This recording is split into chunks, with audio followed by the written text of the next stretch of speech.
Hi guys, welcome back to Sneha Gowda vlogs. ಇವತ್ತಿನ recipe ghee rice. ಬನ್ನಿ ಯಾವ ಥರ ಮಾಡೋದು ಅಂತ ನೋಡ್ಕೊಳ್ಳೋಣ. ಮೊದಲಿಗೆ ಒಂದು ಕುಕ್ಕರ್ ಬಿಸಿ ಇಟ್ಕೊಂಡಿದ್ದೀನಿ. ಅದಕ್ಕೆ 2 ಟೇಬಲ್ ಸ್ಪೂನ್ ಆಗೋಷ್ಟು ತುಪ್ಪ ಹಾಕ್ಕೊಳ್ತಾ ಇದ್ದೀನಿ. ತುಪ್ಪ ಬಿಸಿ ಆದಮೇಲೆ ಚಕ್ಕೆ, ಲವಂಗ, ಏಲಕ್ಕಿ, ಪಲಾವ್ ಎಲೆ, ಜೀರಿಗೆ ಹಾಕ್ಕೊಳ್ತಾ ಇದ್ದೀನಿ. 4 ರಿಂದ 5 ಹಸಿಮೆಣಸಿನ್ಕಾಯಿ ಹಾಕ್ಕೊಂಡು ಫ್ರೈ ಮಾಡ್ಕೊಳ್ತಾ ಇದ್ದೀನಿ. ಇದಕ್ಕೆ 1 ಟೇಬಲ್ ಸ್ಪೂನ್ ಶುಂಠಿ ಬೆಳ್ಳುಳ್ಳಿ ಪೇಸ್ಟ್ ಹಾಕ್ಕೊಂಡು ಹಸಿ ವಾಸನೆ ಹೋಗೋವರೆಗೂ ಫ್ರೈ ಮಾಡ್ಕೊಳ್ತಾ ಇದ್ದೀನಿ. 2 ದೊಡ್ಡ ಸೈಜ್ ಈರುಳ್ಳಿ ಹಾಕ್ಕೊಳ್ಬೇಕು. ಈರುಳ್ಳಿ ಟ್ರಾನ್ಸ್ಪರೆಂಟ್ ಆಗೋವರೆಗೂ ಫ್ರೈ ಮಾಡ್ಕೊಳ್ಬೇಕು. ಈರುಳ್ಳಿಲಿರೋ ಹಸಿ ವಾಸನೆ ಎಲ್ಲ ಹೋಗಬೇಕು.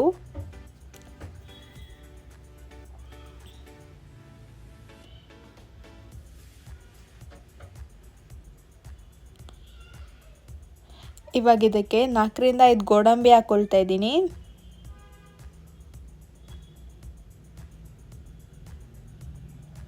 ಮೇನ್ ಇಂಗ್ರೀಡಿಯೆಂಟ್ಸು ಅರ್ಧ ಕಪ್ ಹಾಲು ಹಾಕ್ಕೊಳ್ತಾ ಇದ್ದೀನಿ.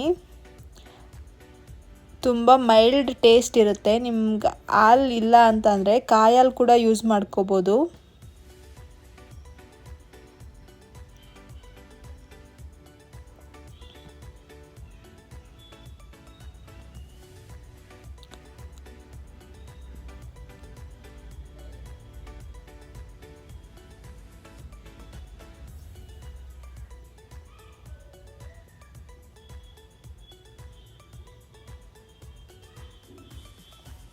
ಹಾಲು ಚೆನ್ನಾಗಿ ಕುದಿ ಬಂದಾಗ ಸ್ವಲ್ಪ ಪುದೀನ ಹಾಕ್ಕೊಳ್ತಾ ಇದ್ದೀನಿ.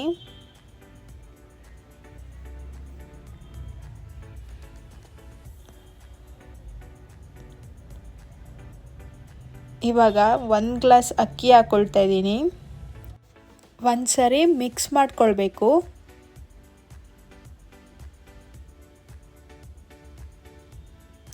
ಮಿಕ್ಸ್ ಆದಮೇಲೆ 1 ಗ್ಲಾಸಿಗೆ 2 ಗ್ಲಾಸ್ ಆಗೋಷ್ಟು ನೀರು ಹಾಕ್ಕೊಳ್ಬೇಕು.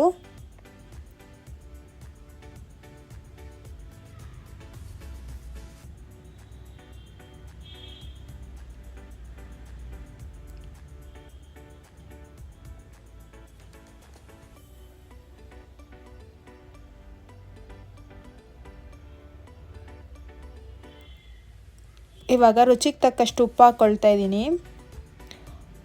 ಉಪ್ಪು ಹಾಕ್ಕೊಂಡು ಒಂದು ಸಲ ಮಿಕ್ಸ್ ಮಾಡಿಕೊಂಡು ಕುದಿ ಬರೋವರೆಗೂ ಲಿಡ್ನ ಕ್ಲೋಸ್ ಮಾಡ್ಕೊಳ್ಳೋಕೆ ಹೋಗಬಾರ್ದು.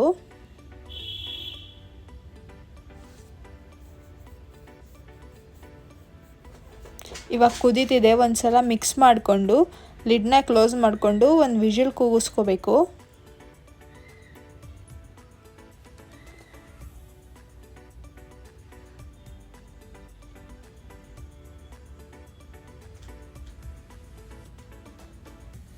ಒಂದು ವಿಷಲ್ ಆಗಿದೆ. ನಾನು ಇವಾಗ ಲಿಡ್ನ ಓಪನ್ ಮಾಡ್ತಾ ಇದ್ದೀನಿ.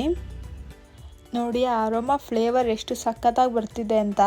ನೀವು ಒಂದ್ಸಲ ಮನೇಲಿ ಟ್ರೈ ಮಾಡಿ ಹೇಗಿತ್ತು ಅಂತ ಕಮೆಂಟ್ ಮಾಡಿ.